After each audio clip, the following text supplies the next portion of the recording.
J'ai entendu parler ici de l'enseignement. Je suis lié à une université. Je n'ai jamais eu plus de 12 étudiants dans une salle de classe. Mes étudiants, je les choisis. Ils passent un entretien. Est-ce qu'ils correspondent à mon projet? Est-ce que leur projet correspond à mes capacités à le conduire? Juste un petit exemple par rapport à quelle école nous voulons. Quand je suis allé à l'école de cinéma, j'étais comme tous les jeunes qui pensaient que le cinéma était un divertissement. J'avais envie de raconter des histoires. Je suis très amoureux, jusqu'encore aujourd'hui, de Charlie Chaplin, qui est un maître. Et quand je suis arrivé à mon entretien, vous savez, les écoles d'art, c'est des grandes écoles, c'est des écoles à concours, on m'a dit, quel est votre projet? À ce moment-là, j'étais encore francophone, je sortais de l'ULB. On m'a dit quel était mon projet. J'arrivais pas à comprendre pourquoi ces Anglais me demandaient mon projet. Et ils ont tellement insisté, et je me suis dit, il y a quelque chose qui doit se passer dans mon cerveau. Comment je ne comprends pas, on me demande mon projet. Enfin, mon projet, c'était de faire l'école de cinéma. On m'a dit, mais vous allez faire l'école de cinéma, pourquoi faire? Et tout d'un coup, j'ai senti comme un sentiment d'effondrement.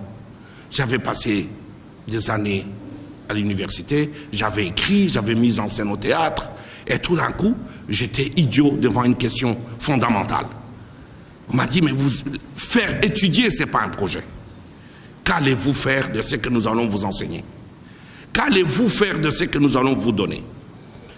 Et c'est là, je reviens à ce que je disais ici, j'ai dit, Charles, je voudrais raconter l'histoire de mon pays. Je voudrais raconter l'histoire des hommes et des femmes qui ont fait mon pays. Et on m'a dit, ça c'est un projet et on pourrait vous accompagner, vous donner les savoirs nécessaires. Mais on vous donne les savoirs pour que vous les donnez à votre tour. Pour que vous le partagez à votre tour. Et je pense qu'il y a dans cette idée du savoir une générosité. Une générosité que nous devons reconquérir.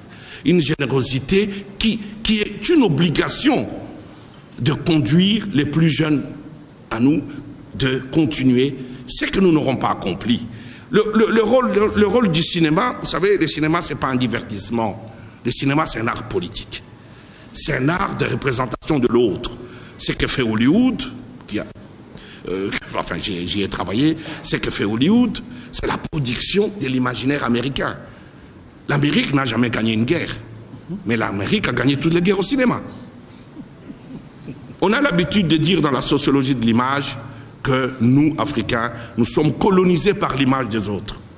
Nous sommes dominés, nous partons de l'image de l'autre, qui est déjà dans les télévisions avec les telenovelas. Qu'est-ce que vous voulez offrir à une jeune fille congolaise qui regarde la télévision d'ailleurs, qui voit Mario ouvrir la porte à Marie et qui sait qu'elle n'aura jamais un homme congolais pour lui ouvrir la porte?